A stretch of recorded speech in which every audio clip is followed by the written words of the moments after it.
Hello there, Super Tubers. It is I, D, at the epitome of geekdom, and I have been tagged. Yes, indeed. Josh, aka Dragon Ball Nation, and Blackenfist have both tagged me in the 16 question anime reviewer Q&A questionnaire gimmick. So that's what we're doing today. And so I got 16 questions here that were sent through. Let's go ahead and tackle these questions. And of course, be sure to check out Blackenfist and Josh's channel if you have not checked it out already. I'm pretty sure most of you already have. And at the end of this video, I'm going to choose three YouTubers who are gonna have to do the same. No, I'm just kidding. All right, here we go. Now, of course, before I answer these questions, I have to make some modifications to the questions because, like Josh pointed out in his video, actually a few YouTubers have pointed this out. You know, when you use, the word reviewer or whatever, it could be a synonymous for YouTuber because not all of us have been around that long. I know Josh's been around for a little over a year, under a year, whatever, about a year. All right, here we go. And then myself, I've only been around for like 2 months on YouTube.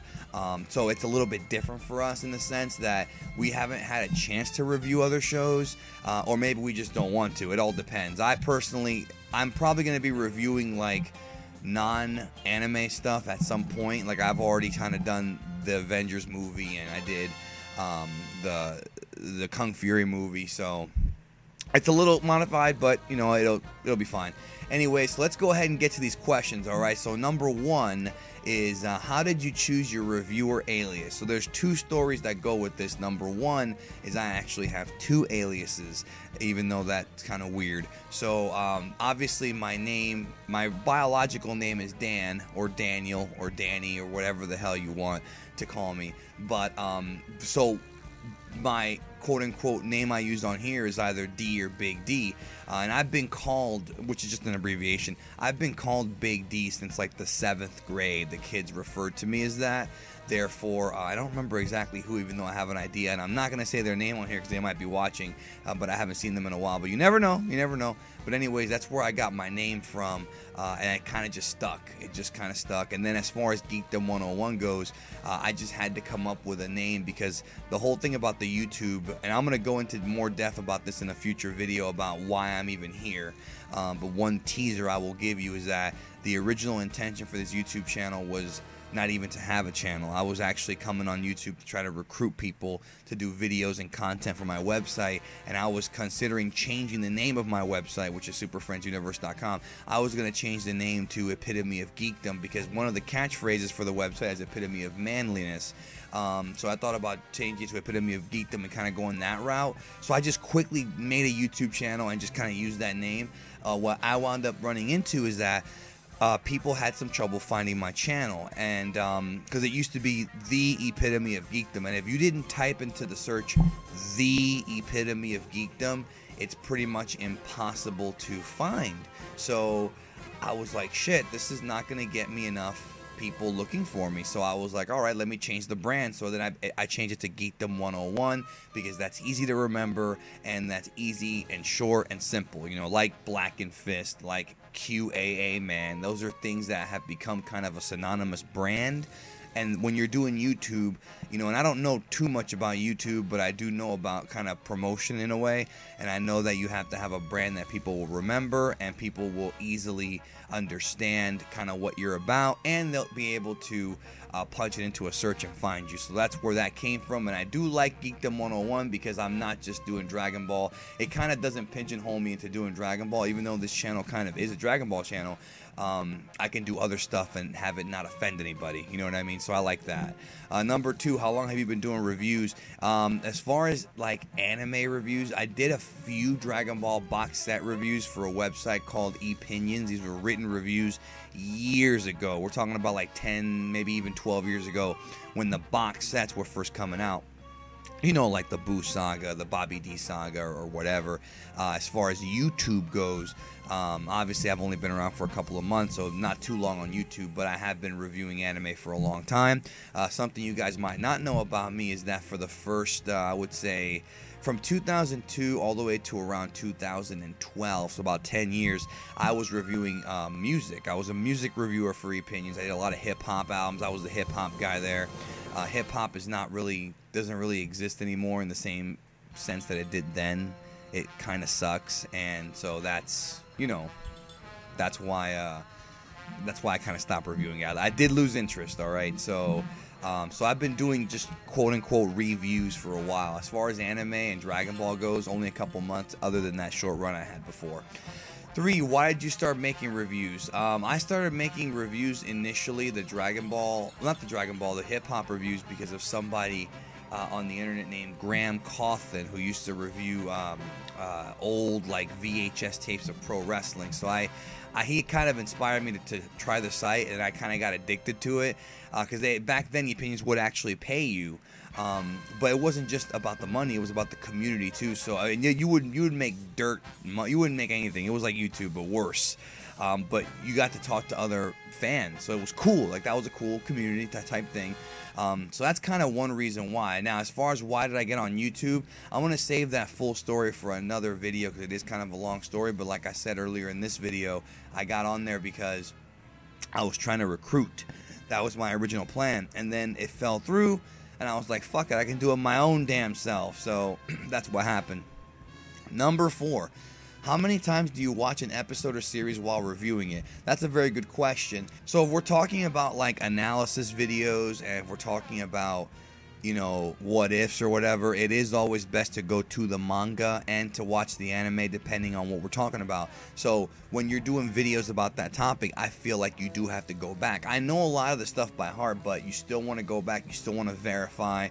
You still want to check like the Daizenshu's that have been translated on Kanzenshu. Do things like that to kind of make sure that you get all your P's and Q's straight. Of course, we all make mistakes. It happens, no big deal.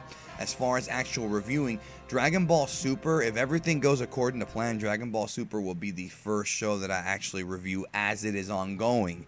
So that's going to be pretty cool in that sense. Actually, this might seem a little bit embarrassing, but I did do reviews for the Jersey Shore when that was around years ago for my website. I was doing reviews, like written ones. That might have been the last time I did something where the show was still on the air, airing, and I was giving my thoughts right after, because it was a hot show at the time and I wanted to get some hits. So that's what it was. Plus, I actually liked the show for a little while, then it fell off a cliff, but that was years ago. So that's kind of the way I see it. To answer the question, long story short, how many times do you watch an episode or series while reviewing it? I've seen Dragon Ball so many freaking times, start to finish, in 3 different languages. But actually, here's the thing that's crazy, yo. Here's what's crazy. I'm watching it with my fiance now. This is the first time I've ever actually watched the series start to finish in order. I usually, like before this, I would usually watch like a saga or like a chunk of episodes, right? And kind of flip back and forth. This is the first time we're actually doing start to finish, Pilaf to Boo. And I wonder if other people have had that issue where you kind of watch the show, the show, what's going to happen, but you watch it kind of out of order. Like, I've certainly, that's how I was. Especially, and that goes back to my tape trading days when we would get episodes out of order. I had to put the puzzle together. So, what's your favorite genre to review and why? Obviously, like a lot of other YouTubers have said, like Josh and like Blackenfist, I do prefer shonen anime. Dragon Ball is not the only anime that I like, even though I don't consider myself an anime fan. Even though in high school I was the president of the Japanimation Club back when it was called Japanimation. That was a long time ago. Those of you over 25 might know what I'm talking about. But no, that's my favorite genre is shonen. Like I like Rurouni Kenshin. I haven't gotten into Naruto or to One Piece, even though I've heard good things, of course. I like Evangelion. There's also another show that I like. There's a show I'm going to recommend to a lot of you guys right now that you may have never seen. I'm going to highly recommend it because this is the most diverse, one of the most diverse animes I've ever seen, and it's called Fushigi Yugi, The Mysterious Play. Highly recommend that. It's good for girls, it's good for guys. You've got the action, you've got a little bit of love story. So it is good. It's very, very good. Fantastic animation, fantastic music. The dub is great. A great dub. They did a fantastic job with this dub. So check it out. Check it out. Fushigi Yugi. That's a good one. And I don't know if that's a shonen show, but it's still... It's kind of it's for everybody. Number 6, what is your most unfamiliar genre? So I don't know if a lot of you guys know this. I know some of you guys are way bigger hardcore anime fans than I am. I can tell you that right off the hop. You know, you guys have watched a lot of different kinds of anime, Fairy Tail, and all these animes that I've never even seen. But a lot of people who are on this channel only watch Dragon Ball, and that's fine because I'm Dragon Ball heavy myself. So what is my most unfamiliar genre? That what I was trying to say was there is a huge like subgenre of anime that I have kind of tried to stay away from, and that's like the romance / relationship anime. Like romantic comedy anime. Not that there's anything wrong with it, because I did watch Love Hina like 10 years ago. I don't remember shit, but excuse my French. But I can tell you that there's anime out there that I've never heard of in my entire life that never really made a splash. Because, you know, in Japan, you've got your shows that really make money, and then you've got your shows that people don't really talk about. But there's a huge chunk of shows that I've never heard of that are kind of romantic anime. If you go through your Right Stuff catalog, you'll see some of these shows, and you kind of wonder, like, is this worth my time? Like, do you really have time to invest in it? It's 26 episodes or more, and I just never had the time. I just never really got into it. Number 7, what's one thing that persuades you to keep watching an anime after episode 1? They kind of have to hook me. One of the most famous example would be Dragon Ball Z. And I don't know about episode 1, but the first 5 episodes, they literally introduce a new villain. They give you a revelation about the main character, and then they kill the main character off, which is very ballsy when you really think about it. That's a hook. That is a hook right there. So, that's a good example, I think, of what will keep me to watch an anime after episode 1. It's got to have some kind of hook. But of course, Dragon Ball, like a lot of people have told me, they got into Dragon Ball just based on how the characters look, because all the Dragon Ball characters look just cool as fuck, and Toriyama's great at drawing cool characters. So that's part of it too, the art, the hook, and the characters. Those are kind of the 3 big things that will keep me going. Will they retain my attention though? Well, a case by case scenario there. 8, who is your favorite Japanese or English voice actor? That's a tough one. It really is a tough one. For English, I really like Scott McNeil. That was the original Piccolo. He also did several voices for several other shows, anime and video games. If you look at his Wikipedia, or if you look at his resume, he has a tremendous resume, Scott McNeil. He's a fantastic voice actor who's done, I can't even tell you how many voices, yo. He was the original Piccolo. I like Sabit, and I kind of got used to him after a while, but I think that the original Piccolo, Scott McNeil's voice, was way more menacing and way more scary. I really would have loved it if he would have stuck around. I really would have. That's for the dub. Just to clear the air, I do also like Sabit, especially in the more recent material, and I do like Sean Schemmel.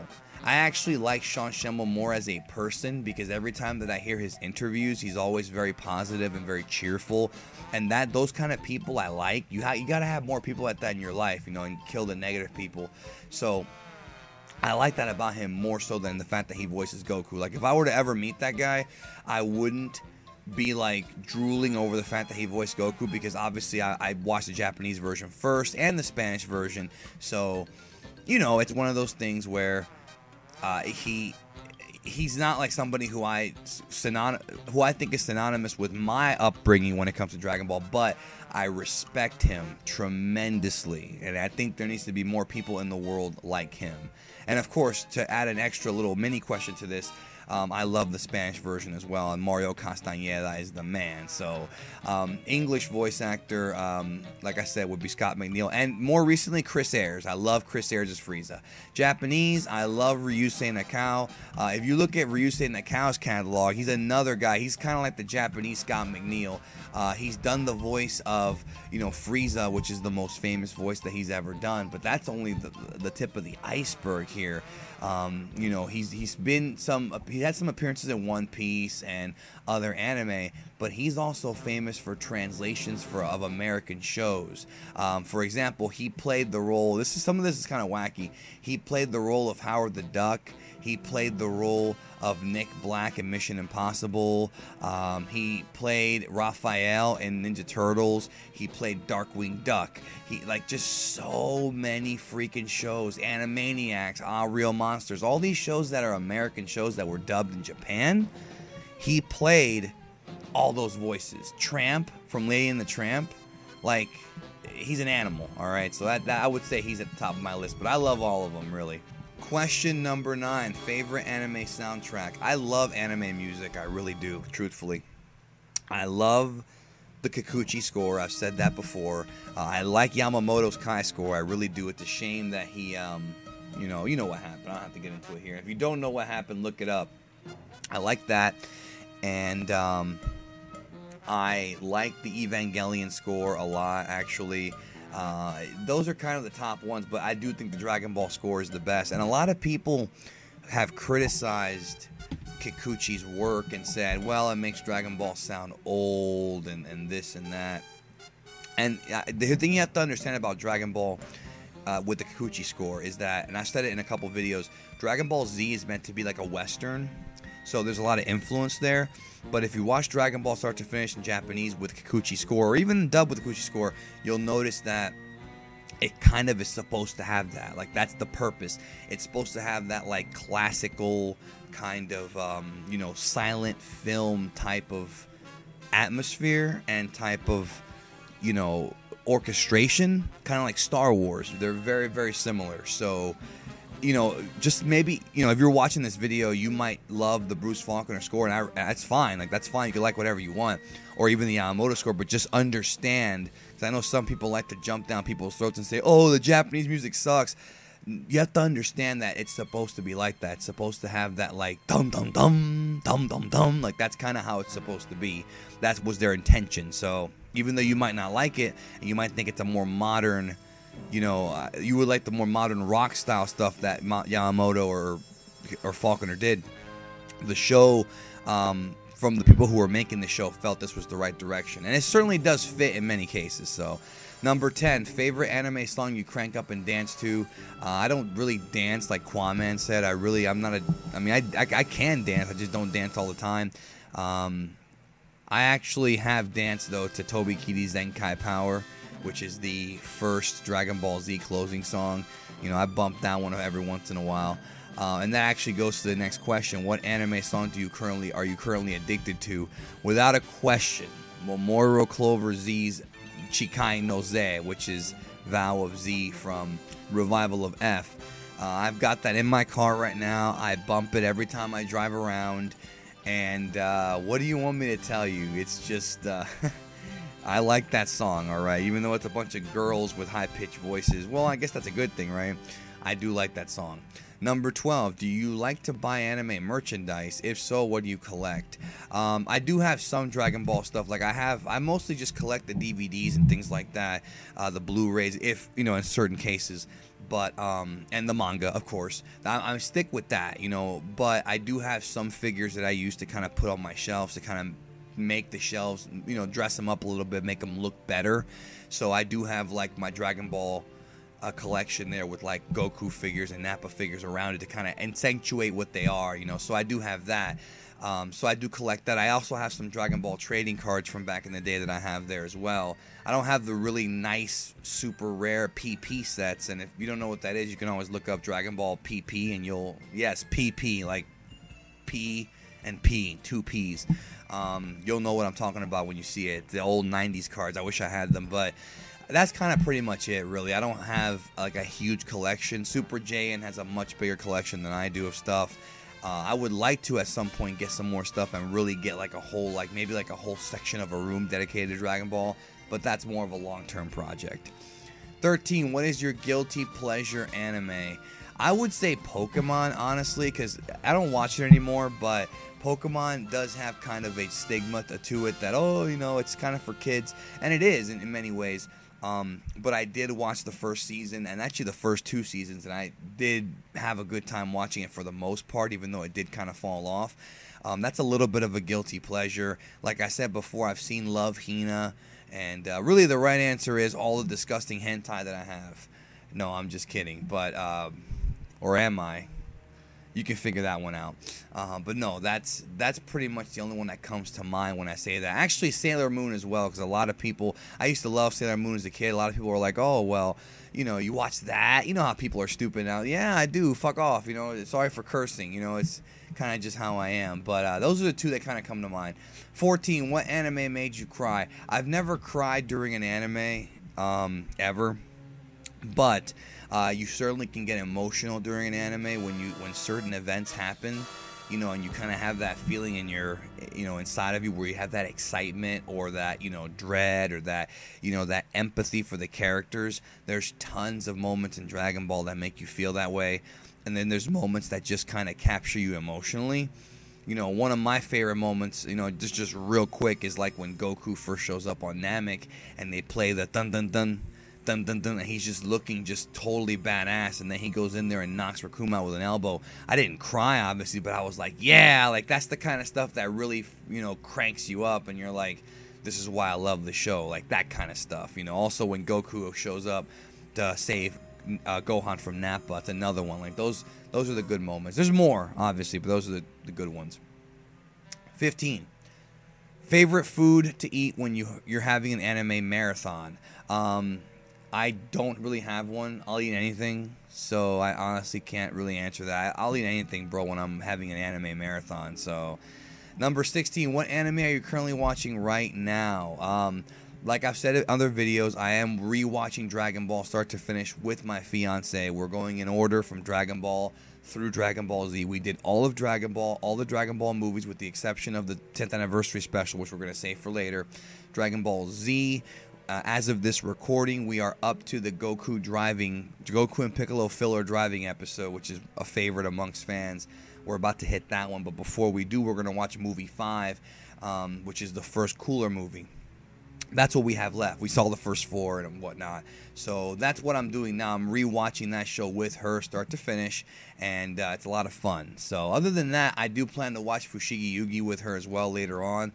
Do I plan to get into any new anime other than Dragon Ball Super? I don't think so. I don't know. People have recommended certain things, Kill La Kill and things like that, Attack on Titan. I might, but it all depends on time. I'm kind of apprehensive to jump into like a big, long show right now because there's just too much stuff going on with other aspects of my life that I have to take care of. Plus, I have this channel to run, and I have, you know, my Dragon Ball fandom, which kind of eats up my anime fandom. So that's pretty much it for this video. I've answered the questions, and the 3 gentlemen who I'm going to be tagging for this, number 1 is, of course, Super Jayain. You can go to his channel below. You got to do this questionnaire, my friend. Number 2 is LaughingStockMedia. Mike, you are tagged. Do the questionnaire. Number 3 is XLover Newman, and I'm going to put the links to their YouTube channels below. Check out XLover Newman's video on the Dragon Ball and its comparison to black slavery and white slave owners with Frieza and the Saiyajin. Very, very good stuff, bro. Just I've said that for years, so when I watched this video, I was like, you're on point, man. You're on point. There is a comparison that can be made there between those two kind of that storytelling trope. So check out that video on his channel. I'm gonna put the link right there, and hopefully he'll do this, and we'll keep the fun going. So there you go. Anyways, thank you again for watching, and I will catch you down the road.